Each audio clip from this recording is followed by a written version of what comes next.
earnest A media briefing on the implementation of the recommendations made by the Lessons Learned and Reconciliation Commission, led by External Affairs Minister Professor G.L. Peiris and Mr. Lalith Weerathunga, the Secretary to the President.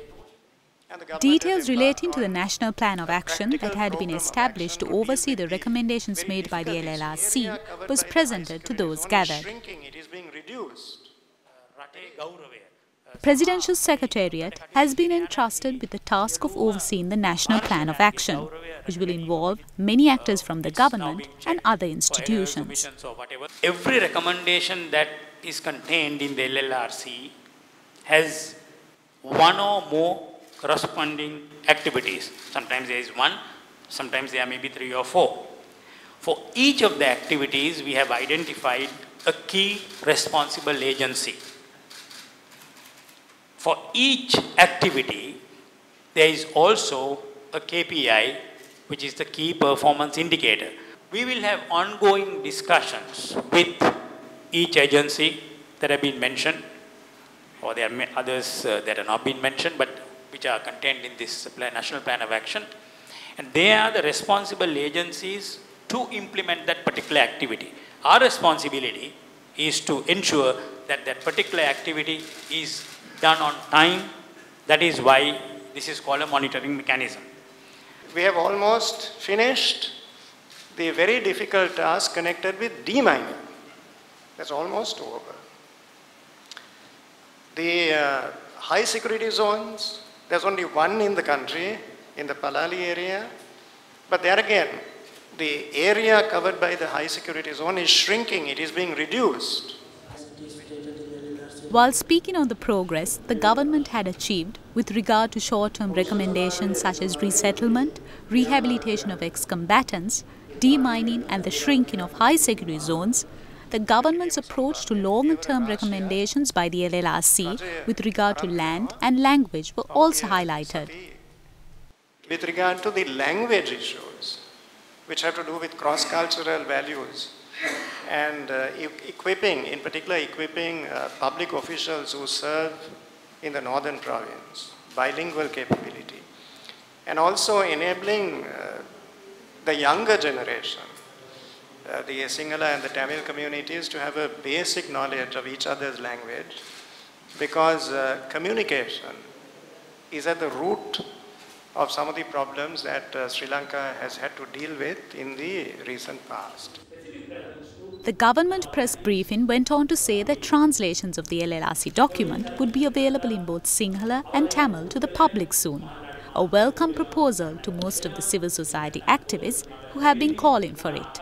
I would like to mention at this point of time that the LLRC report is also translated into Sinhala and Tamil, will be made available from next week. That this is not sacrosanct.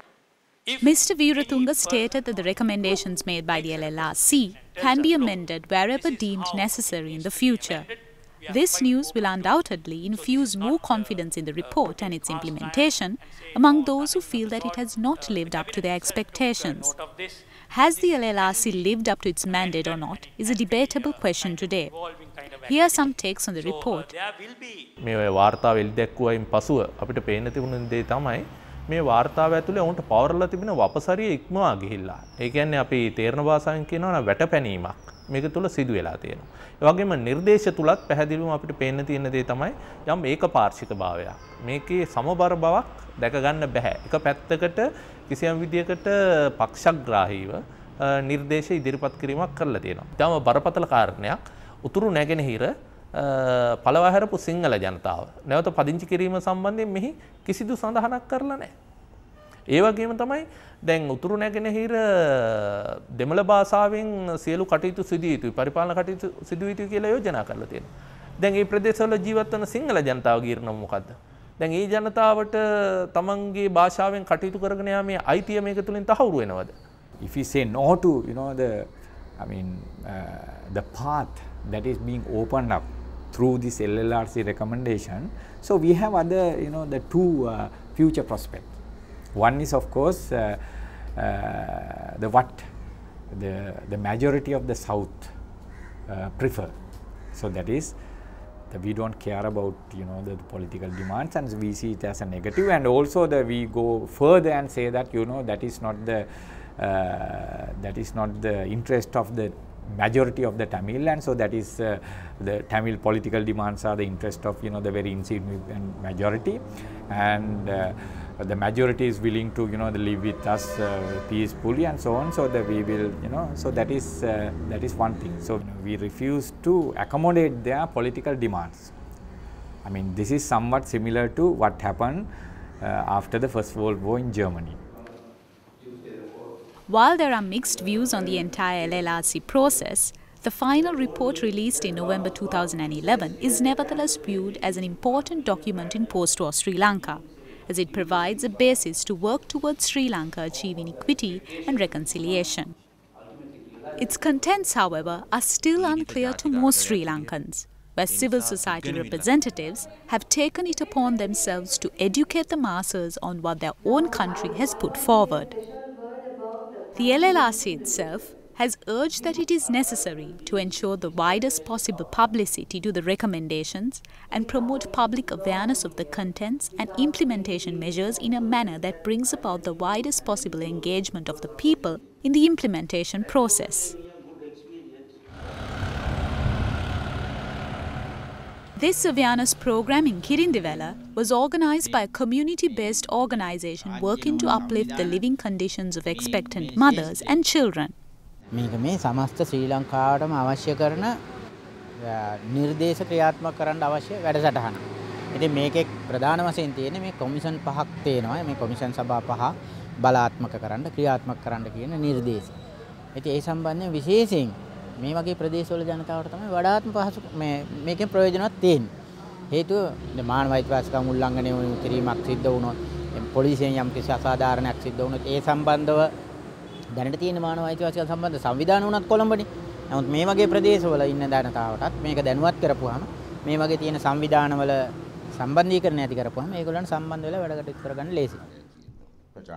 Although the LLRC recommendations are discussed within political circles and internationally, the public in general have very little knowledge of its contents.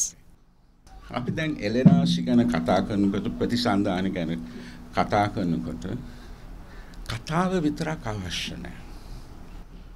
කතාව අවශ්‍යයි අවබෝධතාවයක් ඇති කරගන්න. නමුත් ඊට පස්සේ අපි ක්‍රියාමාර්ගයකට යන්න. නැත්තම් තේරුමක් නැහැ. දැන් ඉතින් කොටස් දෙකක් තියෙනවා. යුද්ධ අපරාධ ගැන මානව හිමිකම් උල්ලංඝන ගැන දෙවෙනි කොටස තමයි විශේෂයෙන්ම යහපාලන ගැන කතා කරලා තිනවා. නිර්දේශ කීපයක් තිනවා. තොරතුරු ලබා ගන්න අයිතිය ගැන පනතක් ගේන්න කියලා තිනවා. නැවත වරක් ස්වාධීන කමිෂන් පිහිටවන්න කියලා තිනවා. දේශපාලන විසඳුමකට යන්න කියලා තිනවා. නමුත් ඉතාමත්ම වැදගත් දේ තමයි මේක. දකුණු ආසියාවේ අධ්‍යාපන ලංකාවේ ඉතාමත් දියුණු වෙලා තියෙනවා. නමුත් අධ්‍යාපන එක්ක නමුත් අපේ යහපාලන අපේ දේශපාලන අපිට දැන් තියෙන සංස්කෘතිය ඉතාමත්ම දුර්වලයි. අපි දන්නවා අපේ ආණ්ඩුව බොහෝ කලක් කිව්වා ජාත්‍යන්තර සමාජයට කිව්වා ඕගොල්ලන් ඇවිල්ලා අපේ රටේ ඇඟිලි ගහන්න එපා. අපේ රටේ යුද්ධ අපරාධ වුණාද නැද්ද ඇඟිලි ගහන්න ඕනේ නැහැ. ඒක අපිම හොයනවා. අපිට මේ උගත් පාඩම් කොමිසමක් තියෙනවා. ඒකේ වාර්තාවෙන් ඔක්කොම හැම දෙයකටම උත්තරයක් ලැබෙයි කියලා ආණ්ඩුව කිව්වා. දැන් අපි මම කෙටි වශයෙන් කියන්නම් ඒකේ උගත් පාඩම් කොමිසමේ තියෙන සමහර නිර්දේශ මොනවද? එකක් නම් වගවීම පිළිබඳ. ඒක නම් ප්‍රධාන එකක් වගවීම පිළිබඳව එක. උගත් පාඩම් කොමිසම කියන්නේ මිනිස්සු නැති වෙච්ච මිනිස්සු නැත්තම් අතුරුදහන් වෙච්ච නැත්තම් ආණ්ඩුව හිරබාරේ ඉන්න මිනිස්සු පිළිබඳව යම් කිසි විවෘතභාවයක් තියෙන්න ඕනේ. මේ LLRC වාර්තාව සම්බන්ධයෙන් සහ ඒ වගේම ජිනීවා යෝජනාව සම්බන්ධයෙන් විශාල ප්‍රහාරයක් ආණ්ඩුවෙන් එල්ල කරන වෙලාව.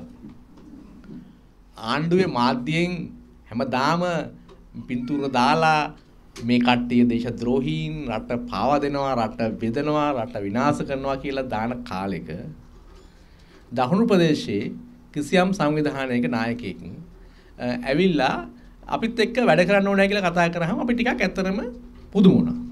මේ ප්‍රදේශයේ එකම දිස්ත්‍රික්කයේ එකම පළාතේ මිනිස්සු අතරෙත් මේ වගේ අවිශ්වාසයක් තියෙනවා. ඒ අවිශ්වාසයක් ඇති කිරීම යන දොස් කියන්න එපා අපිට. මොකද දැන් පහුගිය කාලේ අපි මුණ දීප අත්දැකීම් අනුව එහෙම අවිශ්වාසයක් නැතුව වැඩ කරන්න බෑ. හැබැයි අපි හිතන අවිශ්වාසය අතහැරලා අපි ඉස්සරහට වෙලා අඩිය තිබ්බම අපිට මිනිස්සු මොන ගැන විශ්වාසය ඇති වෙනවා. උගත් පාඩම් හා The promise of Sinhala and Tamil translations of the report by the government is a welcome step towards understanding the contents of the LLRC report. It is important, however, that such discussions take place at not just a national level, but also in districts and in the villages. අපි දැන් හිටියේ නෑ LLRC වාර්තාවේ මේ වගේ දේවල් තියෙනවා මේ වගේ දේවල් සිද්ධ වෙනවා කියලා මේකෙන් අපිට ගොඩක් ඒ පිළිබඳව දැනගන්න පුළුවන් වුණා.